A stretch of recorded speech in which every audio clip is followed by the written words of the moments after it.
Morning. Good morning, everybody. Welcome to today's meeting of the Public Facilities Commission. I'm Catherine Craven, the chair, and the other commissioner, Larry.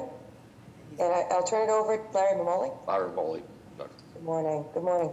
I'll turn this over to Catherine. To TT. I think TT will Oh, take over now. TT, sorry. So it's okay. Hi. Thank you. Hi. Hi. Good morning, Commissioners. This meeting is being recorded and broadcast live. Before we get started, I've asked Colleen Daly, the PSC Secretary, to take a roll call of the meeting participants. Colleen, if you would please conduct the roll call. Thank you, TT. Participants, please unmute your device and confirm your presence when I call your name. Beginning roll call with the Commission. Catherine Craven, Chair. Present. Larry Mamoli, Commissioner. Present. TT Lee, Legal Advisor. Present. Catherine Pendleton, Article Clerk. Present. Next, with the Mayor's Office of Housing, Sheila Dillon, Chief and Director. Present. James Smith, Senior Environmental Compliance Manager, Real Estate Management and Sales Division. Present. Ann Conway, Housing Development Officer, Neighborhood Housing Development Division. Present. I'll read for the record the remainder of the individuals who are in attendance but will not be presenting in today's meeting. Attendees do not need to unmute their device. James McDonough, Senior Staff Attorney. Jessica Boatwright, Deputy Director of NHD. Thank you. This concludes roll call. Thank you, Colleen. The first order of business before you, draft meeting minutes for the Public Facilities Department and Department of Neighborhood Development from the prior meetings which took place on December 15, 2021. Is there a motion to approve these meeting minutes? Motion to approve. And seconded. All in favor? Aye. Thank you. Thank you. The meeting minutes of December 15th for PFD and D&D are hereby approved. Beginning this morning, we have Sheila Dillon, Chief and Director of the Mayor's Office of Housing. MOH has 4 votes on the agenda for today. Vote number 1 is being presented by Chief Dillon. It is a request for the acknowledgement and acceptance of the executive order issued by the Mayor of the City of Boston on January 25th, 2022, regarding the change of name of the Department of Neighborhood Development to the Mayor's Office of Housing. Chief Dillon, if you would please present vote number 1. Thank you, and I will be brief. This is pretty straightforward. We are seeking acknowledgement and acceptance vote of the executive order submitted to the commissioners. For the record, my name is Sheila Dillon, and I'm Chief of Housing for the City of Boston and the Director of the Department of Neighborhood Development. We are seeking to change the name of the department, and really with one motivation. The name has become obsolete over the years, and it is confusing to the general public. At one time, many years ago, the vast majority of our activities was about development of housing, development of community gardens, and even way back schools and other public buildings. Since then, we have taken on, as the City of Boston's needs have changed, more and more activities that really don't have anything to do with development. For example, we oversee the housing of our homeless individuals and families. We oversee all of our home ownership programs. We help people buy homes, fix up their homes and avoid foreclosure. We do senior home repair. We do real estate management. So we have, and it continues, and we did create, under the last administration, the Office of Housing Stability, where we helped renters maintain their tenancies and stay in their apartments by helping them pay rent, get legal services, work out conflicts with their landlords. So we're really much more about housing. Development remains a very important piece of what we do, but we are much more than just development. So therefore, we are seeking, that's why the mayor thought it was best to change the name, and that's why the executive order was submitted. I'll stop there if there's any questions. Just a quick one, Chief. So there's no duties and responsibilities that are moving to another agency as a result of the name change, right? No, we are we are pretty much the same as we were, several months ago. It just, the general public can often become confused when they call up. They don't exactly know where they're calling. Right. Okay, I make a motion. Second. All in favor? Aye. Aye. Thank you. Thank you. Vote number 1 is hereby approved. Vote number 2 is also being presented by Chief Dillon. This is a request for amendment to the vote of December 15, 2021 Certificate of Authority. Chief Dillon, if you please present vote number 2, please. If it is all right with the commissioners, I am going to hand this over to our attorney, Jim McDonough, who is prepared to walk you through this request. Good morning. For the record, my name is James M. McDonough Jr. I'm the senior staff attorney for the for the Mayor's Office of Housing. About 5 months ago, I filed a petition with the land court to deregister a parcel of real estate that we were selling. We were deregistering because in terms of development, working with the plans unit of the land court with registered land, there's a significant backlog and hinders development. So the developer asked if we would be willing to deregister the land, and we of course agreed. In that process, we presented a petition to the land court, which was reviewed by the chief title examiner as well as by one of the judges. Their policy is they do not disclose the name of that judge who provides an advisory role, but chief title examiner Gainey's an honorable person. They suggested that our certificate of authority, which is the same one we've used since our inception, be tweaked, and they suggested that we specifically grant the power to bring matters to the land court. So that sentence has been added. And then they suggested that the language at the end of the vote, end of the certificate, where we used to say accepted by the mayor, they thought we should spell out more that she was accepting the recommendations of the commission as to these people being able to sign. For those of you who may not be aware of it, the City of Boston has two kinds of land. We have recorded land and we have registered land. Recorded land is you walk into the registry, you hand your deed across the counter, and you say, okay, we'll index you, you're the owner. There is also the registered land division, which is where you put your deed across the counter, and the Commonwealth's land court reviews it and issues a certificate of title saying that the land is registered. We are seeking to remove a parcel from the registered land division.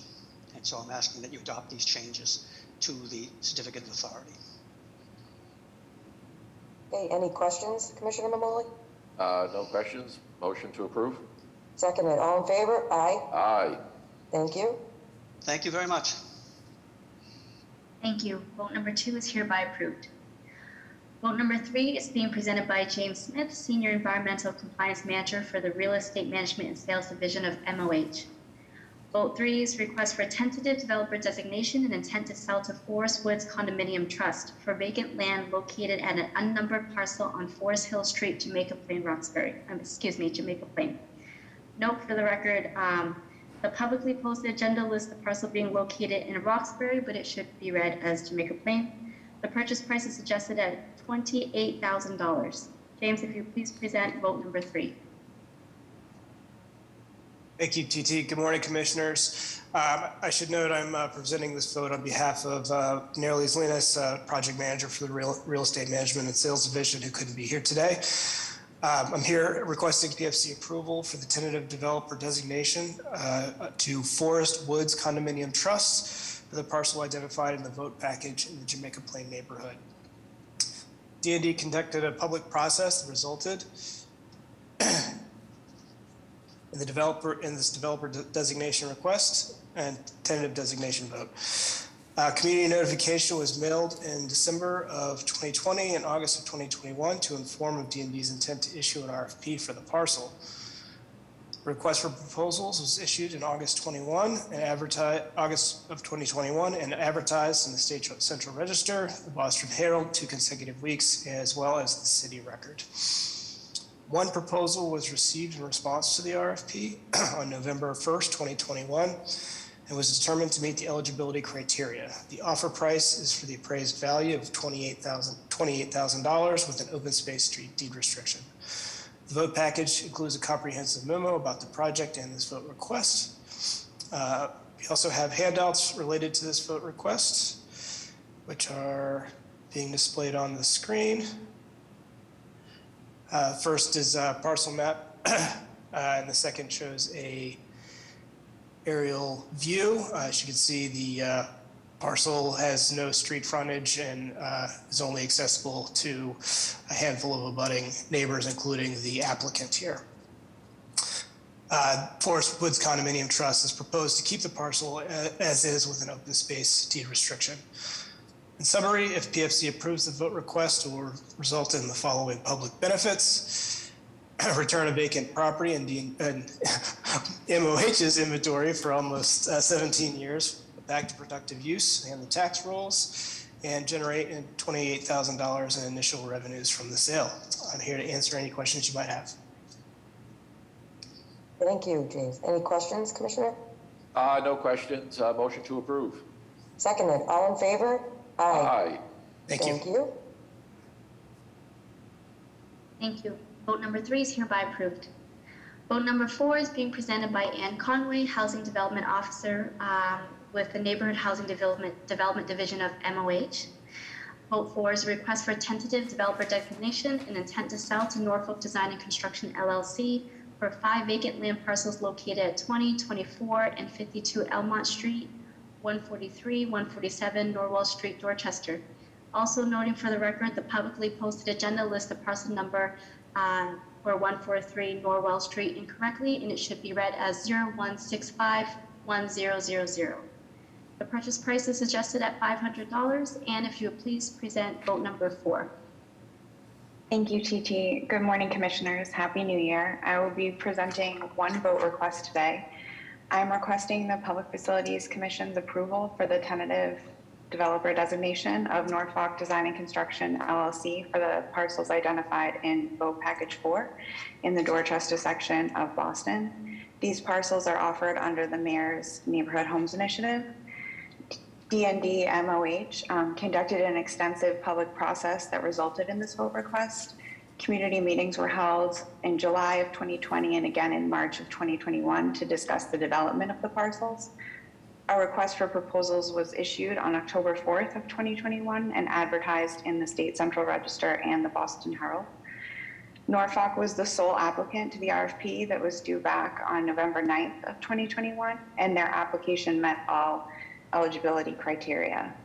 As the preferred developer, Norfolk was invited to a virtual community meeting on January 25th of this year to present their proposal, and were met with positive reception. Based on community feedback and D&D review of all eligible applications against the RFP evaluation criteria, we recommend that Norfolk Design and Construction LLC be tentatively designated.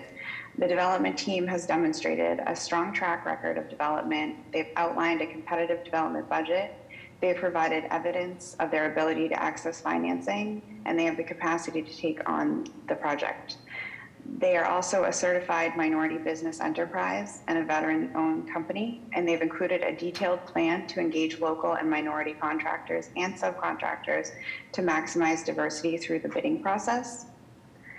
The vote package includes a comprehensive memo about the project and the PFC vote request. I have also provided 3 handouts related to this vote request, which are displayed on the screen. The first is a locus map that highlights the location of the 5 parcels. Next slide, please. These are the existing conditions. Next slide, please.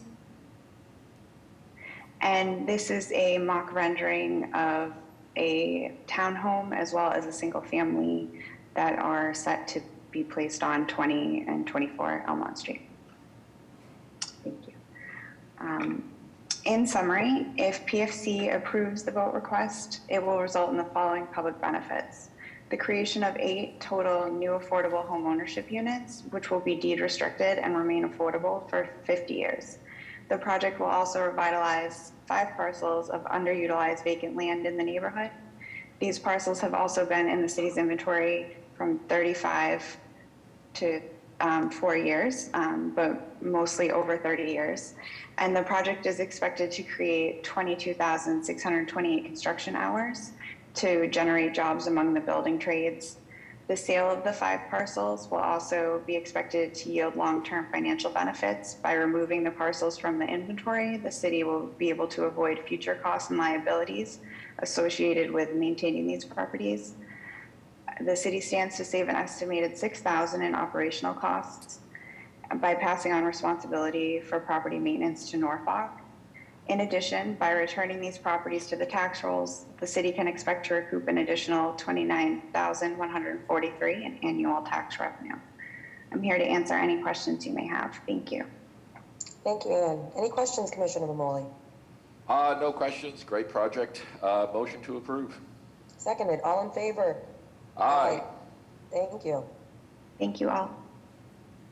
Vote number 4 is hereby approved. This concludes the agenda for MOH for today's meeting. Is there a motion to adjourn this meeting? Motion to adjourn. Seconded. All in favor of adjournment? Aye. Thank you. Thanks for the good work, everybody. Thank you. Have a good day. Thank you. Bye-bye.